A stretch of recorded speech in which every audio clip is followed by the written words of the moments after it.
Hello friends, this is Pinky. Welcome back to Pinky target academy. जैसा कि आप सभी लोगों को पता है कि मेरे इस चैनल पर आपको टीचिंग एग्जाम से रिलेटेड सभी प्रकार की जानकारी मिलती है। तो इस वीडियो में मैं आपको सीटेट एग्ज़ाम में पेपर 2 साइंस और मैथ वाले पोर्शन में, जिसमें कि आपका साइंस 30 नंबर के आते हैं और उसमें एक जो है टॉपिक है धातु और अधातु से रिलेटेड, और इससे हर बार क्वेश्चन पूछे जाते हैं। तो इसमें उसकी सक्रियता पे आधारित क्वेश्चन आते हैं और ये बहुत ही मोस्ट इम्पॉर्टेंट टॉपिक है। और इससे किस प्रकार के क्वेश्चन पूछे जाएंगे, ये टॉपिक आप ज़रूर पढ़ के जाइए और इससे किस प्रकार के क्वेश्चन पूछे जाएंगे ये भी मैं आपको इस वीडियो में बताऊंगी। तो यहाँ पे आप देख सकते हैं कि मैंने एक सक्रियता श्रेणी लिखी हुई है। जो है धातु आपकी सबसे ऊपर लिखी हुई है, वो सबसे अधिक सक्रिय है।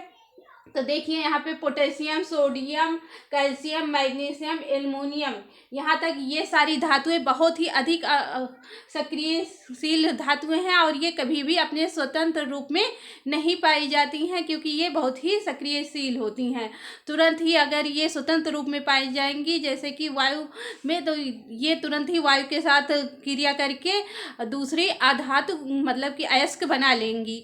तो इसलिए स्वतंत्र रूप में नहीं पाई जाती। उसके बाद जिंक तक इसकी सक्रियता घटने लगती है। जिंक में ये मध्य हो जाती है, इसकी घटती हुई सक्रियता नीचे की तरफ दिखाई गई है यहाँ पे।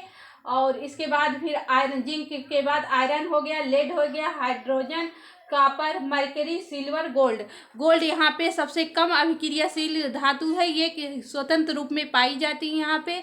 तो चलिए ये आप श्रेणी जो है नोट कर लीजिए और इस श्रेणी को आप याद कर लीजिए कि कौन सी धातु सबसे अधिक अभिक्रियाशील है और कौन सी धातु सबसे कम अभिक्रियाशील है। और इस श्रेणी को इसी क्रम में याद करिए, क्योंकि इससे ही क्रम के आधार पर इसमें क्वेश्चन पूछे जाते हैं। आप देखेंगे कि यह है जो धातु आपकी सबसे ऊपर है वो सबसे अधिक क्रियाशील है, तो आपको पूछा जाएगा, उसके अयस्क के रूप में दे दिया जाएगा, उसके साथ धातु दूसरी धातु की क्रिया कराई जाएगी और पूछा जाएगा कि ये धातु दूसरी धातु को उसके अयस्क के विस्थापित कर सकती है या नहीं। तो अगर ये ऊपर की धातु है रहेगी आपकी श्रेणी, जो सक्रिय श्रेणी में ऊपर आती है, उस धातु के ऊपर आएगी तो वो उसे विस्थापित कर सकती है अपने अयस्क से। अगर वो नीचे की उस धातु से नीचे की श्रेणी में आती है तो वो अपने अयस्क से उस धातु को विस्थापित नहीं कर सकती है। तो देखिए मैंने यहाँ पे एक क्वेश्चन भी लगा दिया है, तो इस क्वेश्चन को आप देख लीजिए। यहाँ पे देखिए आपका लेड सल्फेट है और साथ में आयरन है। तो आप यहाँ पे देखिए, पूछा गया है प्रश्न में कि निम्नलिखित अभिक्रियाओं में से कौन सी संभव नहीं है, यानी कि आपको यहाँ पे नेगेटिव वाला आंसर देना है। तो यहाँ पे आप इस श्रेणी के आधार पर इस क्वेश्चन को सॉल्व कर सकते हैं। तो यहाँ पे आप देखिए लेड आपका आयरन के ऊपर है या नीचे। तो देखिए यहाँ पे लेड आपका पीबी, लेड आयरन जो है लेड नीचे है, तो यानी कि आयरन विस्थापित कर सकता है, आयरन अधिक अभिक्रियाशील है।